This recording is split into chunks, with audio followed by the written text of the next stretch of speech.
Écho du portefeuille de l'État. Écho du portefeuille au cœur de l'actualité dans vos entreprises. Écho du portefeuille accompagne les entreprises du portefeuille de l'État en mettant en lumière les tâches accomplies par les mandataires.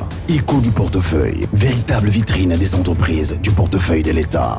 Découvrez les enquêtes, reportages, dossiers, analyses sur les entreprises et établissements publics à travers cet outil de communication du ministère du portefeuille. Écho du portefeuille, vecteur par excellence. Il dispose ces espaces pour la présentation de bilans, perspectives, potentialités, voire les difficultés rencontrées. Les mandataires des entreprises et établissements publics ont désormais un espace approprié. Écho du portefeuille intervient donc dans tous les secteurs, à l'instar des mines, ressources hydrauliques et électricité, transport et voies de communication, finances, agriculture, industrie, postes et télécommunications et autres services. La volonté exprimée par le chef de l'État, celle de replacer les entreprises et établissements publics, en faire un véritable levier pour le développement économique et social de la RDC. Les entreprises du portefeuille de l'État, colonne vertébrale de l'économie du pays, devraient permettre, à mon sens, de contribuer substantiellement à la croissance et à la diversification de l'économie de notre pays, au développement social, à la création des emplois et au budget de l'État. Écho du portefeuille, au cœur de l'actualité dans vos entreprises.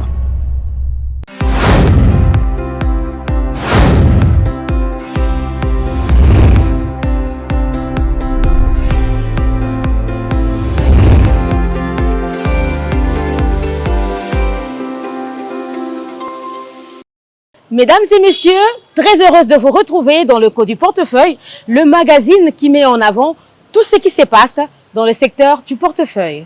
Commençons par cette information. Écho du portefeuille. Les entreprises du portefeuille de l'État ne sont pas de canards boiteux. Elles ont un potentiel qu'il faut capter, capitaliser et rentabiliser. Ces propos sont du ministre du portefeuille, Jean-Lucien Boussa, tenu lors de sa visite d'inspection effectuée aux installations de la cimenterie nationale à Kimpese, dans le territoire de Songololo, dans le Congo central. Kokongobe et José Kayembe nous en disent plus. Déterminé à mettre en œuvre la vision du président de la République relativement au redressement des entreprises du portefeuille de l'État, le ministre du portefeuille Jean-Lucien Boussa a visité le samedi dernier les installations de la cimenterie nationale SINAT à Kimpese dans le territoire de Songololo. Le ministre Jean-Lucien Boussa a voulu palper du doigt la réalité de cette cimenterie construite en 1974 dont la capacité de production est estimée à 3000 tonnes. Il y a lieu pour le numéro 1 du portefeuille de l'État de reconnaître que cette usine est en capacité de fonctionner. Elle dispose d'un personnel de qualité et le gisement est estimé à plus de 50 ans d'exploitation. À la suite de cette descente, le ministre Jean-Lucien Boussa a promis de proposer au gouvernement des alternatives pertinentes en vue de relever le défi de la relance de la production du ciment par cette usine. Il y a lieu de relever qu'à ce jour, elle produit des caillasses et la poudre de calcaire. La République démocratique du Congo a sa société qui sait produire et offrir du ciment. Vous savez que tous les pays voisins ont développé l'industrie du ciment pour contenir la demande intérieure à l'intérieur de son pays et pour éviter de dépendre de l'extérieur pour ses produits stratégiques. Le temps est arrivé pour que nous puissions relancer cette entreprise dont l'État est propriétaire à 91%. On ne peut pas laisser tomber cette entreprise au profit du secteur privé, que je soutiens par ailleurs, n'est-ce pas? Il faut absolument la relever.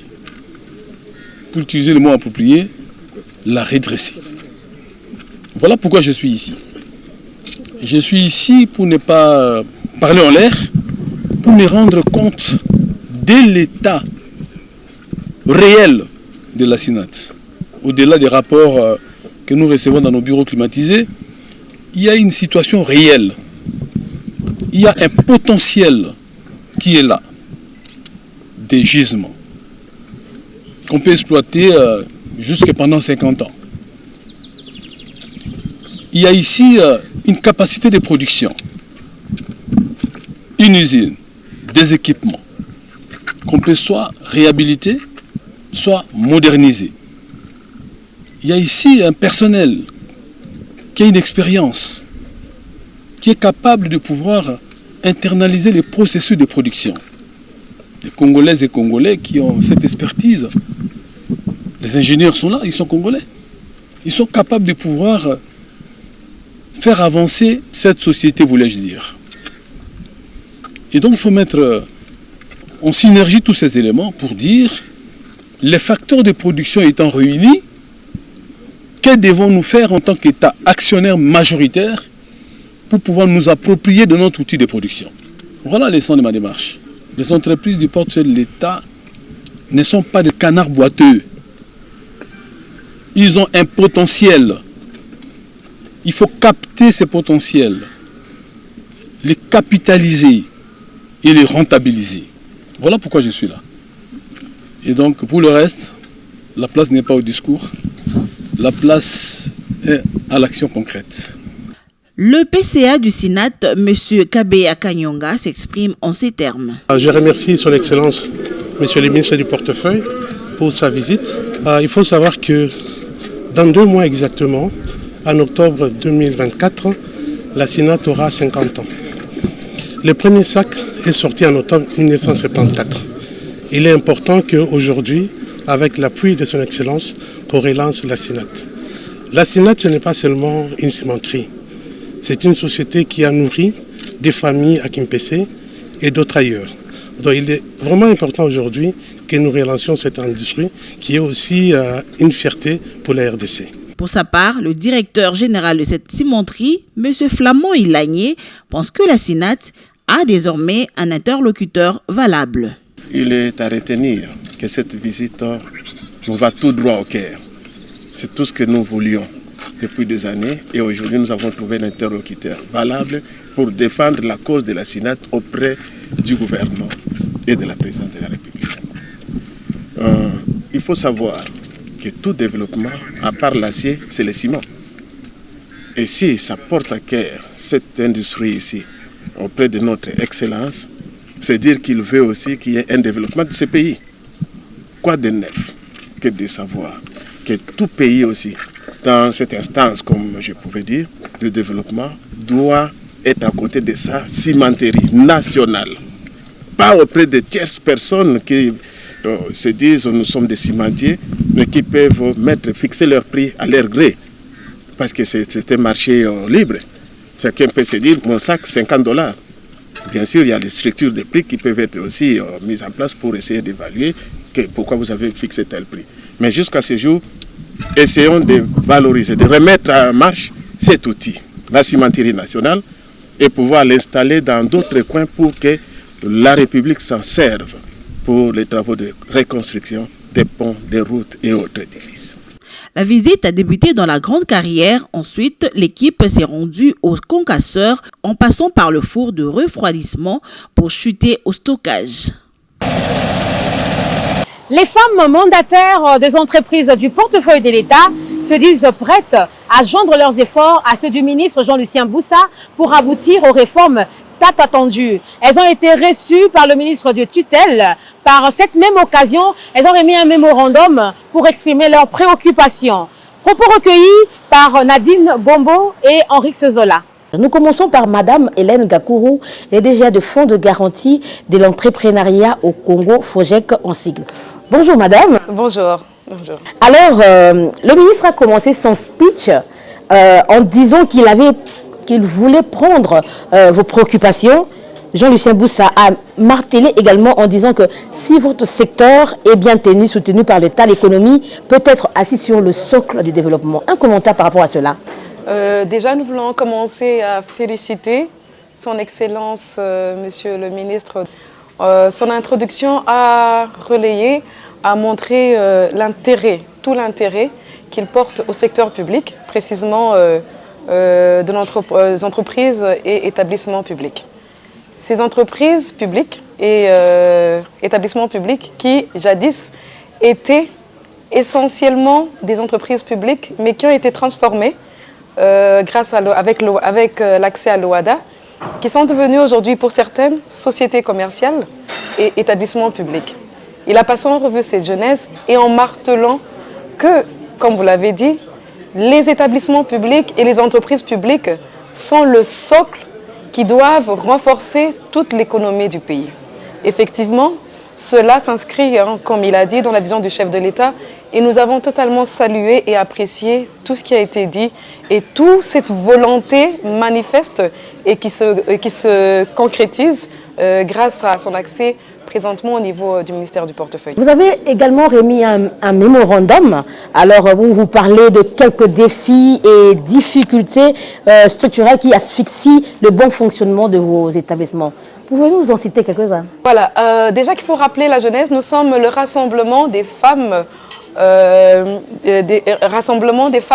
mandataires des entreprises et établissements publics. Le rassemblement des femmes RFMP, comme l'appelait en abrégé, est un regroupement de plusieurs femmes. L'idée était de pouvoir nous mettre ensemble, comme on dit, plus on est unis, mieux on est une force et on sait porter un plaidoyer et apporter des solutions.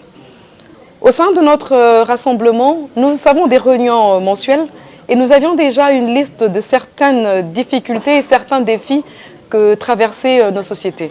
Ces défis ont été présentés à son Excellence, Monsieur le Ministre.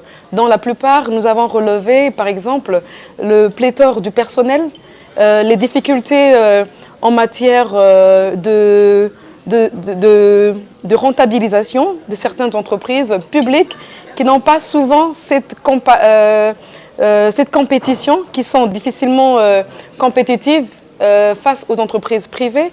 Nous avons relevé également des problèmes également de dette qui a été également relevé par son Excellence. Donc il y a toute une liste de certains défis, difficultés et même propositions que nous avons remis sur un mémo à son Excellence. Et nous espérons, et comme il a dit, il a promis que cela va être étudié, analysé et dans l'avenir être présenté dans certains au Conseil de ministres et avec une application dans les jours. Et pour finir avec vous, Madame Hélène Gakourou, je rappelle que vous êtes DGA de FOGEC. Oui. Quels sont les défis dans votre entreprise? Voilà, le Fonds de garantie de l'entrepreneuriat au Congo est un fonds qui a été mis en place par la volonté du chef de l'État de pouvoir apporter de la garantie aux entrepreneurs congolais. Comme vous le savez, la plupart d'entrepreneurs congolais n'ont pas accès au crédit. Ils n'ont pas accès au crédit. Pourquoi? Parce qu'ils n'ont pas de garanties. Les banques leur demandent des garanties qui sont 2 fois, 3 fois ou même 4 fois élevées à ce qu'elles peuvent. Le chef de l'État a été ému par cette volonté de pouvoir créer un fonds de garantie de l'entrepreneuriat au Congo. Aujourd'hui, ces entrepreneurs n'ont pas besoin d'aller commencer à prendre leur livret parcellaire pour apporter aux banques.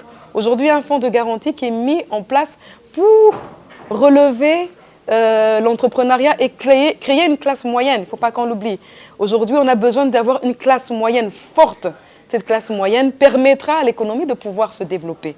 Les défis du FOGEC, les besoins sont tellement énormes. Les entrepreneurs ont besoin de garanties. Les entrepreneurs ont besoin de financement. Et quand je dis entrepreneurs, je vois de tous les secteurs. Au niveau du FOGEC, nous prenons le secteur agricole, nous prenons le secteur des services, nous prenons les secteurs qui apportent une valeur ajoutée au niveau de l'entrepreneuriat, qui va créer une classe moyenne efficace. Ces défis sont essentiellement un défi de financement.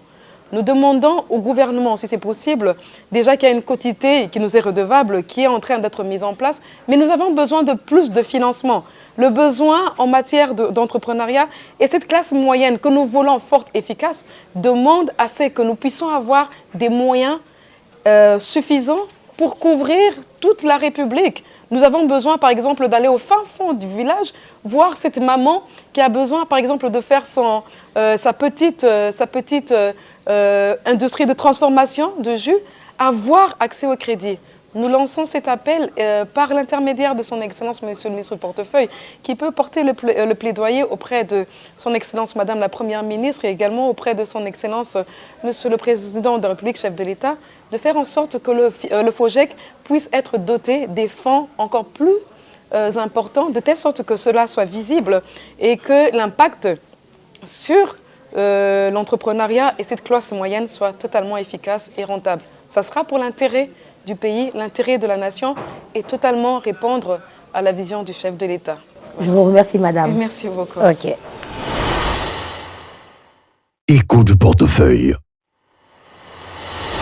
Madame Blandine Kawanda, vous êtes directeur général de la CEVAM. Alors, parmi vos préoccupations, vous avez sollicité également quelques réformes pour relever vos entités. Parlez-nous un peu de cela. Ok, merci beaucoup madame de l'entrevue que vous me proposez, l'occasion que vous nous donnez de nous exprimer après cet entretien de plus d'une heure que nous venons d'avoir avec son Excellence Monsieur le ministre du Portefeuille, que je remercie pour sa disponibilité et pour avoir accepté de recevoir notre association de femmes pour que nous puissions venir aujourd'hui lui déposer notre mémo. Nous avons élaboré un mémo que nous lui avons déposé dans lequel nous avons justement exprimé nos préoccupations, relevé les défis de nos entreprises, tout ce que nous rencontrons comme faiblesse dans les entreprises, dans l'exercice de nos fonctions, particulièrement pour moi de mes fonctions de DG, et les pistes de solutions, recommandations que nous lui avons faites. Nous sommes satisfaites du fait qu'il est déjà très ouvert à ses préoccupations. Et en ce qui me concerne personnellement, ayant été reçu comme mandataire, il avait ici organisé une série de réunions à la prise de ses fonctions où il a donné l'occasion à tous les mandataires des entreprises sous sa tutelle de s'exprimer. Et donc là, moi, je me rends compte que les préoccupations qui avaient été exprimées ont déjà été prises en compte. Entre autres, donc, les défis que je rencontre dans l'exercice de mes fonctions, c'est l'implication. Je vais commencer d'abord la première chose qui nous empêche d'avancer, de mettre en œuvre ce programme de relance que nous sommes occupés à implémenter, c'est l'implication du politique dans l'exercice de nos fonctions. La culture, on a parlé ici de la culture de l'entreprise, la culture de gouvernance, c'est un combat que nous devons mener pour changer la façon des dirigeants, des personnes qui sont nommées à la tête des entreprises, la façon de concevoir les entreprises. Nous sommes des services publics. Et quand on nous nomme dans ces entreprises, nous devons voir à l'esprit que nous venons pour servir la nation.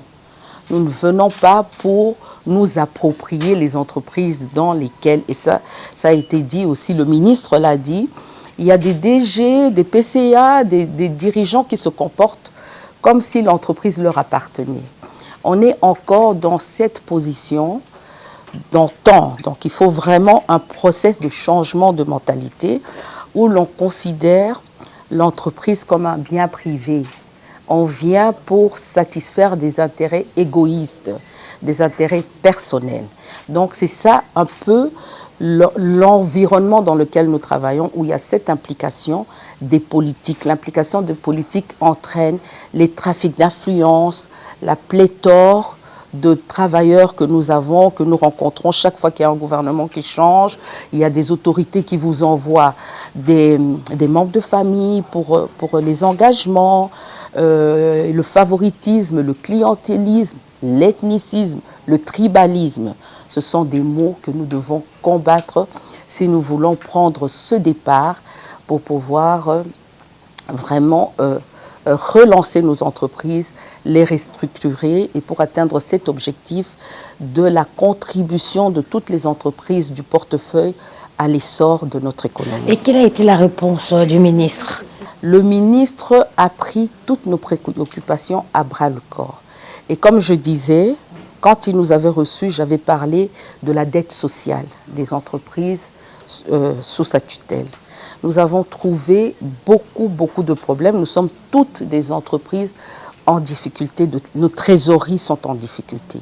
Nous ne savons pas payer nos travailleurs, nous avons une dette fiscale énorme, nous avons une dette sociale, les travailleurs qui sont impayés. Là, on a entendu la DG de l'ONAPAC qui nous dit que les salariés sont impayés depuis 200 mois. Et donc, ce sont tous des problèmes que nous devons résoudre. Et il a déjà obtenu pour la dette sociale, c'est un problème que je lui avais posé, l'allègement fiscal. Il l'a dit, c'est porté par le gouvernement. Il a obtenu que toutes les pénalités, pour nous les sociétés qui avons été transformées en sociétés commerciales, nous payons l'impôt sur le revenu, l'impôt des personnes physiques comme des entreprises privées qui, eux, font du bénéfice. Dans le cadre de la CVM, quelle est l'activité commerciale que la CVM peut exercer pour pouvoir se faire du bénéfice? Ça ne correspond pas avec la mission de la CVM. Et donc, il a déjà obtenu que toutes les pénalités de la DGI, de la DGRAD et tout soient annulées. Le principal, on trouvera peut-être le moyen de les évacuer, les éliminer petit à petit. Et donc là, je suis déjà très contente et on l'a remercié, on l'a même applaudi pour ça. Il y a d'autres projets qui sont en cours, qu'il a déjà exposés au niveau du gouvernement. Par exemple, la subvention de nos entreprises, que l'État propriétaire puisse prendre ses responsabilités pour renflouer ces caisses, les caisses de ces entreprises, et pour que nous puissions nous sentir un peu confortables dans le paiement de toutes ces dettes qui pèsent sur nous. Quand on est comptable, le souci, quand on hérite d'une entreprise comme les nôtres, toutes les femmes qui étaient là, tous les gestionnaires des entreprises, ont ces soucis-là de équilibrer les comptes. Les états financiers, les chiffres sont au rouge, les bilans résultats au rouge. Et donc, l'idéal serait d'abord d'équilibrer, de payer les dettes, de rationaliser les dépenses, payer les dettes pour équilibrer les comptes et pouvoir avancer dans un environnement beaucoup plus serein. Merci beaucoup, madame, d'avoir répondu à notre invitation. Merci à vous. Écho du portefeuille. Madame Julia Luonga-Mamba, vous êtes PCA de la PHC. Alors, une question me vient en tête. Comment accompagnez-vous, en tant que femme mandataire, bien entendu, le chef de l'État dans sa vision de relever le Congo dans tous les secteurs? Premièrement, nous tenons à remercier le ministre du portefeuille, son Excellence M. Jean-Lucien Boussa, pour nous avoir accordé attentivement son temps et une écoute attentive sur notre plaidoyer en ce qui concerne notre participation, bien notre gestion dans les entreprises publiques, des établissements publics. Et concernant précisément la plantation et huilerie du Congo, qui est une entreprise du portefeuille, mais une entreprise mixte, c'est-à-dire que le secteur est à la fois public et privé.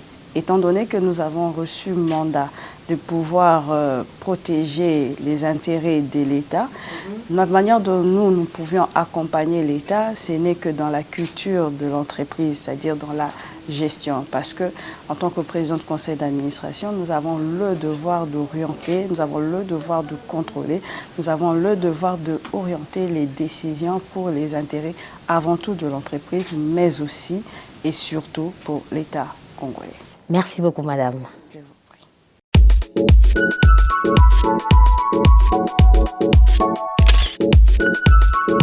Quel rapprochement existe-t-il entre l'inspection générale de finances et les audits de gestion du Conseil supérieur du portefeuille?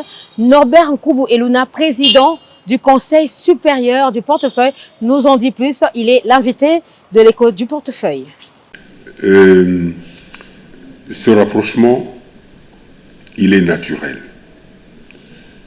Les deux structures sont des organes qui relèvent du gouvernement, qui ont la mission, notamment, comme je l'ai dit, en ce qui concerne le CSP, le contrôle aussi des entreprises, tout comme l'inspection générale des finances, mais dans des sphères d'attribution qui sont bien différentes. Les conseils supérieurs du portefeuille conduit ce que nous appelons les audits de gestion, qui sont différents de l'inspection, des opérations de contrôle, qui sont des contrôles que mène l'inspection générale des finances. Les inspecteurs des finances ont les attributs des agents de police judiciaire, je crois, hein, que le CSP n'a pas. L'inspection générale des finances se situe à un palier supérieur à celui du Conseil supérieur du portefeuille en matière de contrôle dans les organes de contrôle étatiques. Mais qu'à cela ne tienne, les deux structures interviennent, notamment en ce qui concerne les entreprises publiques, auprès des mêmes animateurs. Et il est bon de rappeler que ce n'est peut-être pas le cas pour l'instant, mais dans un passé qui n'est pas très lointain, il est arrivé que des missions conjointes soient faites effectuer par les inspecteurs des finances et les auditeurs du Conseil supérieur du portefeuille. Le tout allant dans le sens de protéger les entreprises publiques des risques qui sont les leurs. Particulièrement en ce qui concerne la manipulation des fonds que ces entreprises gèrent, ça c'est l'inspection générale des finances, mais aussi particulièrement en ce qui concerne les performances de gestion dans les différents secteurs de la vie de l'entreprise, pas seulement les finances, ce à quoi les audits de gestion du Conseil supérieur du portefeuille s'attellent. Mais la sustentation de tout cela, c'est d'avoir des entreprises qui à la fois respectent les règles des finances publiques dans le cas des fonds qu'ils gèrent et qui concernent l'État directement, mais aussi qui concernent ces entreprises en tant que personnes morales ayant une personnalité juridique distincte de celle de l'État. Ainsi prend fin le magazine Écho du portefeuille qui porte les signatures de David Mouteba, Gabriela Kimbour, Nadine Chochi Gombo, l'équipe technique assurée par Vadia Basten, Henrix Zola, Belito Mawe, réalisée par José Kayembe sous la supervision de Coco Caroline Gobé. On se retrouve très prochainement. Au revoir. Écho du portefeuille de l'État. Écho du portefeuille au cœur de l'actualité dans vos entreprises. Écho du portefeuille accompagne les entreprises du portefeuille de l'État en mettant en lumière les tâches accomplies par les mandataires. Écho du portefeuille, véritable vitrine des entreprises du portefeuille de l'État. Découvrez les enquêtes, reportages, dossiers, analyses sur les entreprises et établissements publics à travers cet outil de communication du ministère du portefeuille. Écho du portefeuille, vecteur par excellence. Il dispose ces espaces pour la présentation de bilans, perspectives, potentialités, voire les difficultés rencontrées. Les mandataires des entreprises et établissements publics ont désormais un espace approprié. Écho du portefeuille intervient donc dans tous les secteurs, à l'instar des mines, ressources hydrauliques et électricité, transport et voies de communication, finances, agriculture, industrie, postes et télécommunications et autres services. La volonté exprimée par le chef de l'État, celle de replacer les entreprises et établissements publics à en faire un véritable levier pour le développement économique et social de la RDC.